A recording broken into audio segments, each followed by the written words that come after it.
¿Cómo define la justicia en el momento en el que está hoy? Atrás de cámara estábamos hablando con el maestro Campolongo y él me decía que... Le pido que ya se vaya sentando porque lo quiero incorporar también.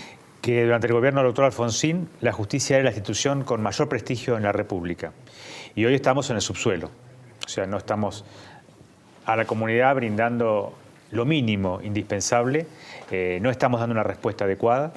Hay sospechas de corrupción. No voy a hacer una defensa corporativa de mis colegas. Sí puedo decir que la inmensa mayoría de magistrados no cometemos delitos. Esto no significa que no haya alguno que lo cometa. Que es muy importante porque lo mucho poco que se tenga de sana administración de justicia hoy es fruto del encomiable trabajo de esas manzanas que no están podridas, que hacen que la justicia sea lo que es. Sí, también. Ahí sí tengo que ser contundente. La inmensa mayoría de nosotros no cometemos delitos. Como los docentes, como los médicos. Sí, por supuesto. Como todo en la vida, porque si no en Argentina sería un caos total, digamos. Exacto. Sí cometemos errores, muchos. El principal, reitero, de los que no cometemos delitos, el principal error es estar encerrado en una burbuja ideológico-doctrinaria alejado de la realidad. Entonces esto nos hace discutir el sexo de los ángeles.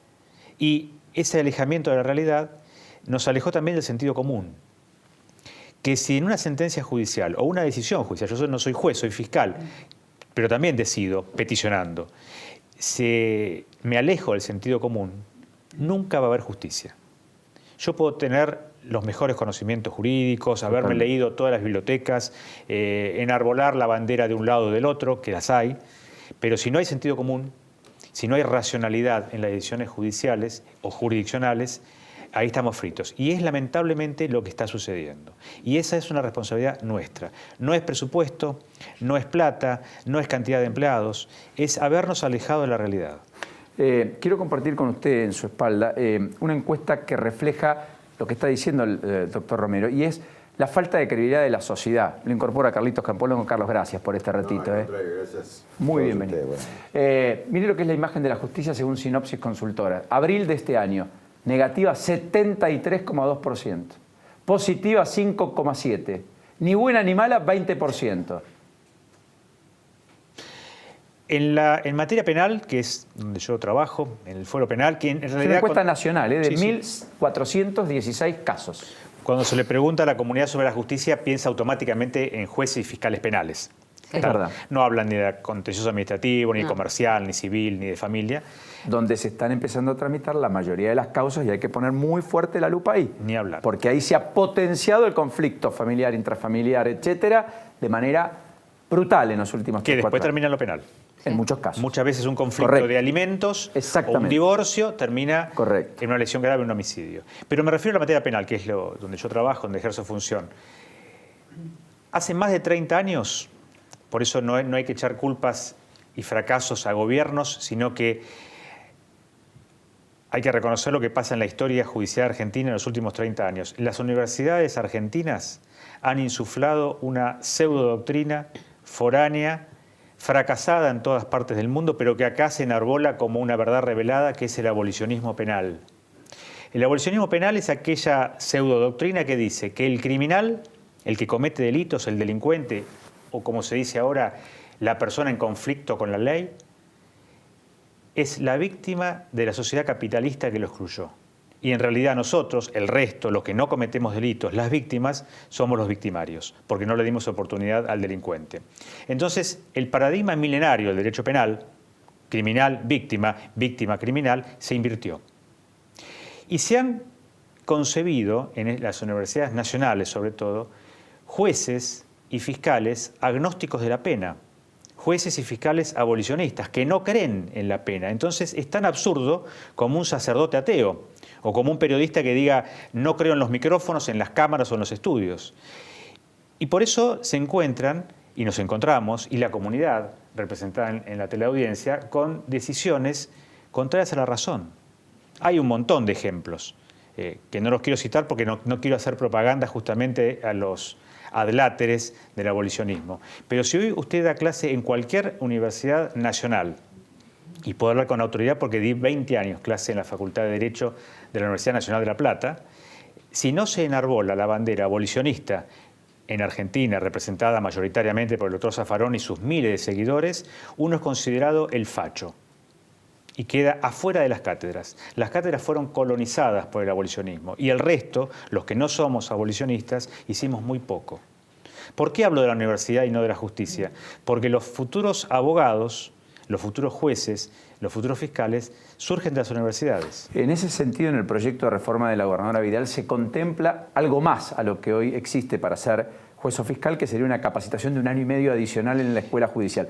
¿Sirve eso o no? Sirve, por supuesto que sirve. Sirve y finalmente que haya un examen Oral. Sí, oral, escrito, grabado, o como sea, pero que no haya imposiciones, porque yo rendí examen, cumplo 20 años de fiscal en este año. Si no me voy antes, si no me jubilo como los federales. ¿Por qué está pensando eso? Lo evalué varias serio? veces, sí, lo evalué. ¿Por qué? ¿Harto, cansado o por presiones? No, presiones nunca recibí. La única presión que acepto es la de mi conciencia. Pero muchas veces sí sentí hartazgo. Sí. ¿Siente que está en riesgo a veces?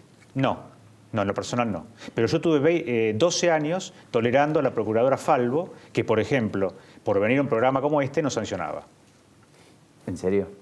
Sí. Por la memoria de mi padre. Es más, todas las sanciones que yo tuve y que tengo en mi legajo eran por expresar mis ideas por la prensa.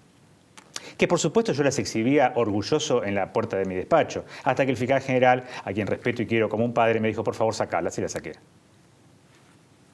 O sea, consta en mi legajo, o sea que se puede probar fácilmente. Pero bueno, Qué no impresionante es importante. que importe más que alguien diga algo en los medios que lo que está diciendo o el problema que está Eso planteando. es en todo el Estado, los 3 poderes. ¿eh? Sí. Bueno, Eso esa los 3 es una poderes. manera de presión también, ¿no? Bueno, que sí, claro. Si usted lo sancionaban por ir a un programa, lo estaban presionando, aunque usted Sí, no cedía. a mí me resbalaba, pero sí, es verdad. Aunque usted no cedía, pero cualquier verdad. otro fiscal tal vez Sí, es cedía verdad. ante esa presión, ¿no? Bueno. Sí, hay una obsesión por eso. Pero yo le quería decir otra cosa. En el Consejo de la Magistratura, si no se recitaba, hasta hace muy poco, el catecismo abolicionista, uno no se convertía ni en fiscal, ni en juez, ni en defensor, ni en asesor. Había que recitar de memoria los textos de Zaffaroni. De allí la percepción de que entran por una puerta y salen por la otra. Claro. O de que el nivel de condena es muy bajo. Claro, porque, por ejemplo, para resolver un caso había que resolver en contra de la policía. Todo lo que hacía la policía era nulo. ¿Por qué? Porque se estaba policizando, porque hasta se cambió el lenguaje. Se estaba policizando el proceso penal. Pero esto lo podría preguntar en cualquier facultad de Derecho. ¿La policía judicial va a aportar transparencia en ese sentido? Sí, va a aportar transparencia, sí. ¿Que asuntos internos ya no dependa de la policía también lo aporta? También. Todo lo que sea, usted lo dijo cuando estaba reflexionando sobre los cuadros, todo lo que sea control, bienvenido. Que nos controlen los organismos de derechos humanos, que nos controle la prensa, que nos controle la comunidad, que nos controlen las ONG, porque en realidad somos servidores públicos, más allá del ejercicio de la autoridad que tenemos, que es mucho. Un fiscal penal, un juez penal, tiene mucha autoridad, ejerce mucha autoridad. No me gusta la palabra poder, pero sí ejerce mucha autoridad y debemos ser controlados. Ahora, no puedo tolerar, no lo he tolerado, pero tendría que ser masivo, que se nos imponga una pseudoideología, una doctrina o una postura. La otra vez escuchaba un planteo similar al que está haciendo usted y le preguntaron al entrevistado si había alguna explicación a que el abolicionismo haya copado las universidades, y el entrevistado, que en este momento no recuerdo el nombre, dijo: la culpa la tenemos los que no somos abolicionistas, que no escribimos tantos libros, Claro. como ese sector del derecho. Sí, yo elegí el camino de la cobardía, yo me fui de la facultad. Me podría haber quedado y haber luchado, no lo hice. Me siento responsable, en mi cuota aparte, por supuesto. Claro, sí. ¿No? Yo no tengo el más mínimo respeto intelectual por Zaffaroni, más allá de los libros que haya escrito, los honoris causas que tenga, me importa muy poco, porque si una persona dice que el delincuente, el criminal, es la víctima de una sociedad capitalista, perdió todo mi respeto. Porque en realidad Bueno, es que la en la víctima, facultad, yo soy egresada de la facultad de la UBA, de Derecho de la UBA. el templo zaffaroniano. Y a nosotros nos enseñaban con libros en Derecho Penal, bueno, yo estaba en la cátedra de D'Alessio, pero también leíamos los libros de Zaffaroni. Y yo nunca estuve de acuerdo y no propugné eso que me enseñaba en los libros de Zaffaroni. Pero bueno, obviamente entiendo que hay mucha gente que en la universidad, y eso que la Universidad de Derecho de la UBA es bastante cerrada.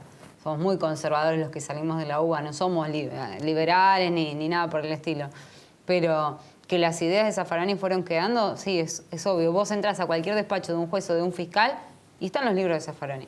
Sí, Siguen aparte estando, se resuelve con esa doctrina. Sí. ¿Qué pensás mientras escuchas? Primero, Bienvenido, buenas noches. y Gracias, buenas noches, buenas noches. Lourdes, Nacho, compañera de colectivo. Sí, Colectivo. sí, vinieron en colectivo. Venimos en el mismo ambos. colectivo. Ah, claro. Coincido en un todo con lo que ha dicho el doctor. En principio, es un lindo tema para profundizarlo. Yo creo que eso es explicable cuando se confunde filosofía, sociología y lo que es específico del derecho, por ejemplo. A veces hay demasiada abundancia de un Michel Foucault, por nombrar a alguien, ¿sí?, que termina siendo un liberal individualista. Fíjate vos que es lo contrario de lo otro, en algunos textos. Entonces hay como una intoxicación muy, muy fuerte, lo cual no quiere decir que uno no examine la subjetividad que las sociedades producen, pero hay siempre hay un dejo, una dimensión en el ser humano que tiene que ver con la responsabilidad propia. Ahí es un individuo. Yo no digo que en todo sea un individuo, porque naturalmente uno es un ser sociable también. Y que hay causas que desde la sociología, pero siempre hay una decisión en un acto. Y esto es lo que están negando. Son en última instancia anarquistas. Después de todo, bueno, firmo abajo, ¿no? Y pongo mi Yo me sello. dedico a escuchar, digamos. A veces el silencio habla más que 1000 palabras. Michel Foucault tiene altares en los despachos judiciales, junto con Zaffaroni. Pero el pobre Michel Foucault, corríjame, doctor, ideó un sistema filosófico, no una política criminal para el país. El hombre era un filósofo. Y los filósofos, bueno, crean sistemas filosóficos utópicos, en la mayoría de los casos, en algunos casos más posibles de realizar que en otros, pero sistemas filosóficos al fin. La política criminal de un Estado, y no de los estados escandinavos o Alemania, no, Argentina, el conurbano, acá a la vuelta, tiene que estar relacionado con la realidad de todos los días.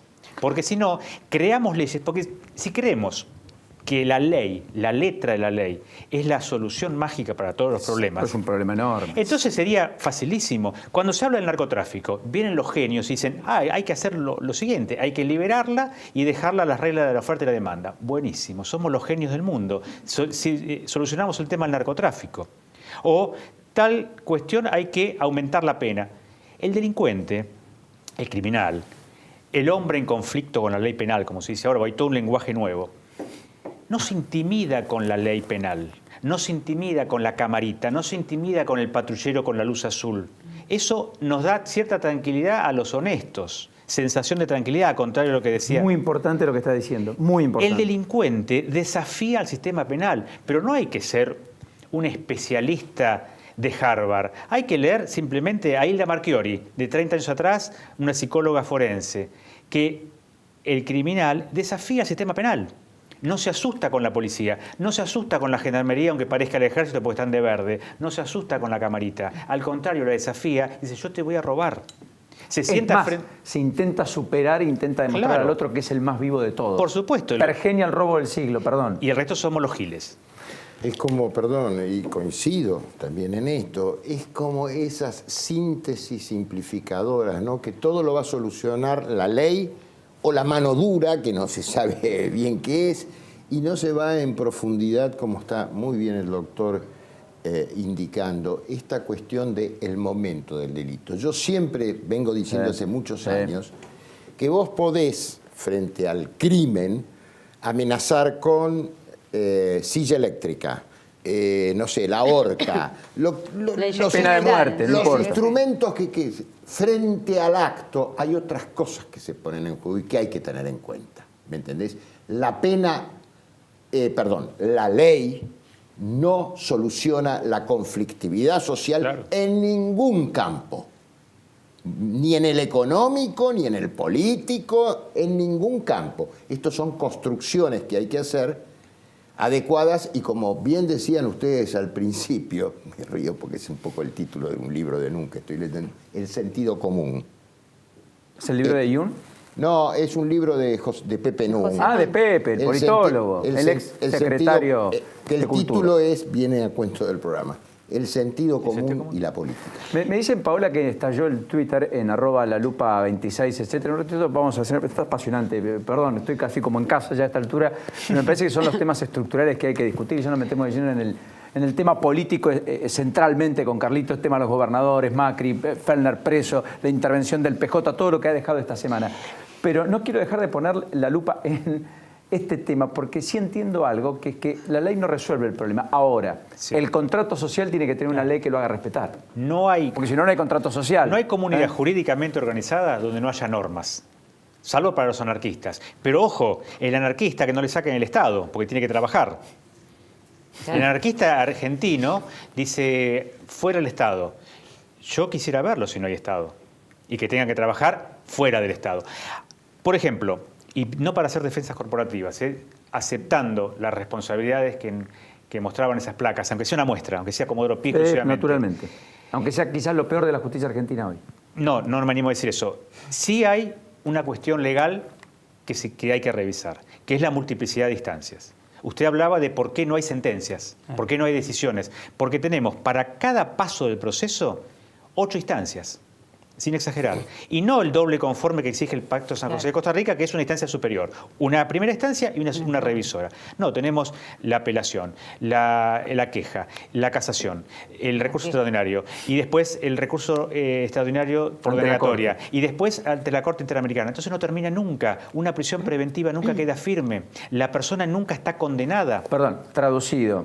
Casos. Giselle Rímolo es condenada en 2012 por una muerte del 2002. Y la sentencia queda firme recién el año pasado, a fines del año pasado, 15 años después. Estuvo Padre 15 Grassi, años con prisión preventiva. Exacto. Padre Grassi, también 6 años para que se haga efectiva. Carlos Menem, es senador hoy. Todavía está en la Corte el planteo de si la condena queda firme o no, aunque ya tiene 3 condenas en 3 instancias distintas. Esto sí es una cuestión legislativa, esto sí hay que modificar. Esto es algo que proponen en la provincia de Buenos Aires, que no haya más esta multiplicidad de instancias. Bueno, sabe que es algo que va a cambiar mucho la justicia y los tiempos y los plazos, porque efectivamente a una persona se la puede llamar hasta 4 veces antes de irla a buscar con la fuerza pública. O sea, se le puede reír a todo un sistema jurídico durante 2, 3, 4 meses. Un imputado. No quiero decir una grosería, pero el sistema penal argentino es una broma. En realidad es una palabra que empieza con J, pero es una broma. Usted no se anima a decir que es una joda. Es una joda. El sistema penal es una joda. Lo dice la abogada como lo logramos, parte, ¿no? Relevo de prueba, digamos. ¿Por qué es una joda? Porque no intimida. Como decía el doctor Campolongo, la ley penal debe intimidar. Debe decir, en el libre albedrío, que no podemos olvidar, que la persona elige violar la ley, dice, bueno, yo si me llevo esto a mi casa, voy a tener una consecuencia. Y esto no es un invento nuestro, esto viene desde la tribu, esto viene de tiempos inmemoriales. No puede haber, lo último, una comunidad mínima, una familia, la familia más progre argentina. La desafío. La familia más progre argentina, donde todo el mundo opina, donde el padre es el mismo que la madre, que el hijo opina como el tío. Seguro que en la mesa donde almuerzan y no ponen los zapatos sucios arriba. Hay una regla y ante el incumplimiento de esa regla hay una sanción. El derecho es sanción. ¿Por qué? Porque si no la regla no tiene sentido. Sí, claro, naturalmente. Es las dos caras de la medalla. Lo último que quiero preguntar, y con el corazón, ¿cambiemos esta equidistante de la justicia? ¿Quiere apropiarse de parte de la justicia? Quiere decir, miren, yo no tengo nada que ocultar, actúen, obren en consecuencia, presionan, no presionan, algo cambió, nada. Las presiones que se reciben no son de los funcionarios, son de intermediarios que hay que simplemente no atenderles el teléfono, no recibirlos. Es folclórico. O sea, a ver, permítame mostrar una foto. Ayer pasó en el... creo que es el Restor Lalín, sí, Restor Lalín, ciudad de Buenos Aires, al lado de Jorge Rizo, presidente del colegio, ¿cómo es? Colegio Público de Abogados de Capital Federal. Colegio Público de Abogados de Capital Federal, ¿quién está? Mi presidente, porque... Tu presidente. Aquí está. Pero Angelici, porque formaba parte de la lista de la 47, que es la lista de gente de derecho. Entonces intuyo que él está ahí porque, bueno, hicieron las paces, porque tuvieron un roce ahí con Rizzo. Pero es parte de la lista de... Estuvo en la lista del año pasado, no sé si la de este año... ¿Angelici, nombre y apellido? Sí, sí. El Tano Angelici. Bueno, Pero, o sea, el en que Carrió se Cambiemos- indica como el operador del gobierno en la justicia. Bueno, y una Presidente persona muy Boca. cercana a Rizzo, Anabela Hertz, fue diputada de Cambiemos Claro. gracias a las gestiones de Rizzo con Gente de derecha. Cambiemos, ¿no? Igual como yo, ya le digo, tengo 20 Tengo años. aprecio y personal Sí, por Rizzo, yo ¿no? no Es, lo es conozco, indi- no lo es conozco. indistinto. Lo que quiero marcar es si Cambiemos es equidistante o si en realidad lo que se está cambiando, trastocando, es el nombre propio para cooptar parte de la justicia Ahí para sí. digamos. precisamente está Anabela Hertz, a la Sí, izquierda está de Anabela. Rizzo. Esa La es que- diputada correcto. nacional de Cambiemos, es una persona de mucha confianza de Rizzo. Bueno. No hay que tener el teléfono, no hay que recibirlos. Por lo general son más jóvenes que yo, así que no. ¿Le puedo hacer la última, no se anima Paulina? mucho. Sí, la última que se tiene que ir a cenar, ¿eh? Yo sé que se tiene que ir, pero hay una postulante a Procuradora General de la Nación y no puedo dejar de preguntarle qué piensa de Inés Weinberg. No la conozco a la doctora, sé que, por lo que he leído, que tiene una trayectoria internacional admirable. Obviamente que debe tener los conocimientos jurídicos necesarios, porque es nada más y nada menos que ministro del Superior Tribunal de la Ciudad. Yo creo que para ese cargo, para mí el cargo no electivo más importante de la República, porque es nada más y nada menos quien lidera a las personas que investigamos al resto de Claro. nuestros compatriotas. Además de los pergaminos jurídicos, además de la trayectoria, necesita una dosis importantísima de liderazgo. Liderazgo no ahora que está la palabra de moda, ¿no? Sino un liderazgo donde el fiscal, si bien yo soy fiscal provincial, no va a ser mi jefa si es designada, el fiscal se sienta apoyado, se sienta controlado y a su vez tenga la suficiente confianza como para pedir un consejo ante una situación difícil como la que tienen que investigar, por ejemplo, los fiscales federales. Le deseo todo el éxito a la señora, si es la postulante elegida por el presidente, debemos respetar la decisión del señor presidente, porque así es el sistema institucional. Más allá de que todos tuvimos en su momento algún candidato, algún amigo que me gustaría que fuera fulano, hubo campañas en Twitter, hubo campañas en Facebook. ¿Usted quería que sea particularmente alguna? Yo sí, quería que fuera particularmente alguno, pero me lo voy a reservar, porque Hay que ahora buscar las redes Está sociales muy de bien. ahora está, Romero. ahora está elegida esta señora y muy le bien. deseo el mayor de los éxitos, ya sea... Igual ya la empezaron a observar, ¿eh? Quiero hablar con el querido Carlitos Campolongo. Gracias por la Hasta la invitación. próxima, Hasta la muy próxima. gentil. Gracias a ustedes. Buen regreso a La Plata. Gracias. El fiscal Marcelo Romero. Perdón, Carlitos, pero ¿sabes qué? Vale la pena estas cosas, ¿viste? Un viernes, parar la pelota, en Por época Dios. que viene el Mundial ya. Y además, la verdad que muy Didáctico. clarito, muy didáctico y muy verdadero. Viste que hay que decir muy verdadero. Verdadero, ¿viste? Vos hablabas hoy de la ejemplaridad. Eh, Yo no lo conozco al fiscal, pero por lo menos por su discurso es esto que vos estabas pidiendo. Ejemplar. Carlitos, Nacho, contame cómo está la interna de los gobernadores con el gobierno. Me parece que se pudrió todo Y bastante. sí, digamos. están que trinan los gobernadores, firmaron una carta en repudio a lo que entienden es un exceso del Poder Judicial con la prisión a Eduardo Fellner, el ex titular del PJ, ex titular de la Cámara de Diputados, 3 veces gobernador de Jujuy, sin un proceso de indagatoria, habiéndose mantenido a derecho durante todo el proceso, sobre todo porque es en una causa en la que indican o ponen de manifiesto que Milagro Sala es la jefa de la asociación ilícita y es público y conocido el enfrentamiento desde la época que era gobernador entre Eduardo Fellner y Milagro Sala. La verdad que no tenía mucho asidero o no tiene, esto me hago cargo, mucho asidero la vinculación que hace el juez respecto a la participación de Fellner en esa banda. Bueno, lo concreto es que los gobernadores firmaron una carta, están en pie de guerra. A mí me parece que sí, no hay alguna señal, más teniendo en cuenta la injerencia lamentable que se sospecha que tiene el gobernador actual de Jujuy, Gerardo Morales, sobre los jueces de su provincia y su conexión obviamente con Cambiemos, la verdad que puede llegar a estropear la relación gobierno-gobernador. Bueno, hoy algunos decían que se iban del pacto fiscal, lo rompían. Lo que hizo ya San Luis, que nunca lo firmó, y lo que gestó y terminó haciendo Berna, el gobernador de La Pampa, que nunca se subió. Hoy Urtubey pegó el grito en el cielo por lo bajo, después de la foto del miércoles de Barrio Nuevo en su sede, su gremio gastronómico, con Gustavo Sáenz, que es el intendente de la ciudad capital de Salta, que llegó de la mano de Massa, que fue su compañero de fórmula en la candidatura presidencial, y que efectivamente tuvo la foto con Barrio Nuevo siendo el candidato a gobernador más importante de Cambiemos en Salta. con un peronismo que le indica a Barrio Nuevo cercanía con el gobierno, porque lo primero que dijo cuando intervino el peronismo es, mire, salvo el kirchnerismo, las puertas están abiertas para todos, y con un Barrio Nuevo que efectivamente además tiene lazos explícitos con Sergio Massa, su esposa Graciela Camaño, digamos. Entonces, claro, los gobernadores están insatisfechos por la intervención, están por lo menos equidistantes, no la salieron a denostar, pero tampoco la validaron. Están enfrentados con la Rosada porque dicen, che, el diálogo está todo muy lindo, pero vamos todo en cana, Fellner. Sí. Carlitos, te agregaría un dato ¿qué? más.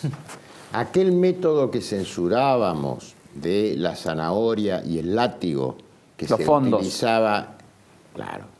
El principio de esto se llama ATN, época de Menem, Adelantos del Tesoro Nacional. Luego fueron adquiriendo otras características. Bueno, yo creo que eso, que para que entiendan las personas, es apretar a los gobernadores en sus responsabilidades de financiación. Es un método que yo personalmente, de esto me hago cargo, como Nacho de lo que dice, yo me hago cargo. Lo critiqué duramente en la época del kirchnerismo, en los últimos tiempos. Digo, en los últimos tiempos porque antes no estaba en el periodismo. Estaba de vacaciones forzadas. Sigue rigiendo algo que ya no debería existir, porque si fuésemos maduros, la reforma constitucional se hizo en 1994 y establecía, doctora, corríjame si me equivoco, 10 años para que se sancionase la ley de coparticipación. No, 2 años, diciembre del 96. Tenemos una demora de 22 años, ¿Y Carlitos. eso por qué es esa demora? Porque se tenían que poner de acuerdo todos los gobernadores y eso es imposible, digamos. Está bien, bueno, pero hay que llegar a ese tipo de madurez. Busquemos las variaciones, seamos creativos, pensemos esas cosas. Pero esta cosa de la cooptación de los gobernadores y de los intendentes y de los amigos y enemigos no ha cambiado nada, más allá de cambiemos. Lo cual institucionalmente el diseño de la Argentina no lo ves mejor, digamos. No, pero con tranquilidad lo quiero decir, no lo veo mejor. Veo que algunas prácticas se han agudizado, son, diría, en términos de un economista bastante conocido, diría que es de algunos mejores modales, buenos modales en algunos casos, pero no, lo profundo, lo estructural, para nada. Es más, en el tema que vos estabas hablando, y yo lo dije públicamente, vinculado a la justicia federal, si había realmente una ansia de cambio allí, habría que haber constituido con la representación política, ¿sí?, una suerte de red de sostén a un principio a mediano plazo y haber puesto en comisión a toda la justicia federal. Muy osado igual, ¿eh? Ah, bueno, querido.